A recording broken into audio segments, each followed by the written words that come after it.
শিক্ষামন্ত্রীর পদত্যাগ সহ কয়েকটি দাবিতে রাজপথে শিক্ষার্থীরা। রাজধানীর বিভিন্ন স্থানে সড়ক অবরোধ, পুলিশের বাধা। রাজশাহী, বরিশাল সহ কয়েক জেলায় বিক্ষোভ। শিক্ষামন্ত্রীর পদত্যাগ সহ বিভিন্ন দাবিতে সড়ক অবরোধ করে বিক্ষোভ করছেন শিক্ষার্থীরা। মিছিল নিয়ে সায়েন্স ল্যাব থেকে শাহবাগের দিকে যাওয়ার সময় পুলিশের বাধার মুখে পড়ে তারা। রাজধানীর পাশাপাশি বিভিন্ন জেলায়ও হয়েছে বিক্ষোভ।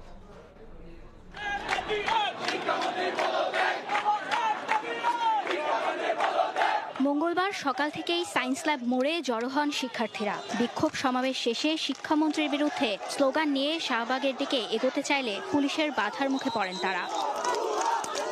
শিক্ষার্থীদের অভিযোগ, টানা বৃষ্টি ও জলাবদ্ধতার কারণে অনেক পরীক্ষার্থী নির্ধারিত সময়ে পরীক্ষা কেন্দ্রে পৌঁছাতে পারেনি, কিন্তু তাদের জন্য পুনরায় পরীক্ষার সুযোগ রাখা হয়নি। আমাদের দাবি হচ্ছে যারা পরীক্ষা দিতে পারে নাই তাদের আবার পরীক্ষা নিতে হবে, পরীক্ষা স্থগিত করতে হবে এবং শিক্ষামন্ত্রী মিলনে পদত্যাগ করতে হবে। আর আপনারা যদি আমাদেরকে সন্তানের মতো দেখেন, আমরাও আপনাদেরকে পিতার মতো শ্রদ্ধা করব। আমাদের দাবি হচ্ছে আমাদের পরীক্ষা স্থগিত করা হোক, কোশ্চেন বোর্ড স্ট্যান্ডার্ড করা হোক। একদিনের আলটিমেটাম দিয়ে শিক্ষার্থীরা জানান, আবহাওয়া পরিস্থিতি স্বাভাবিক না হওয়া পর্যন্ত এইচএসসি পরীক্ষা স্থগিত রাখার দাবিও জানান শিক্ষার্থীরা। অনেক স্টুডেন্টের এর জন্য পরীক্ষা খারাপ হয়েছে, অনেকে দিতে পারেনি।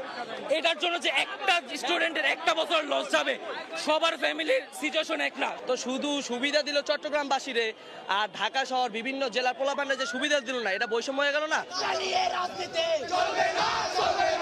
রাজধানীর পাশাপাশি একই দাবিতে বিক্ষোভ হয় রাজশাহী, রংপুর, বগুড়া, ময়মনসিংহ, কুমিল্লা সহ চট্টগ্রামে।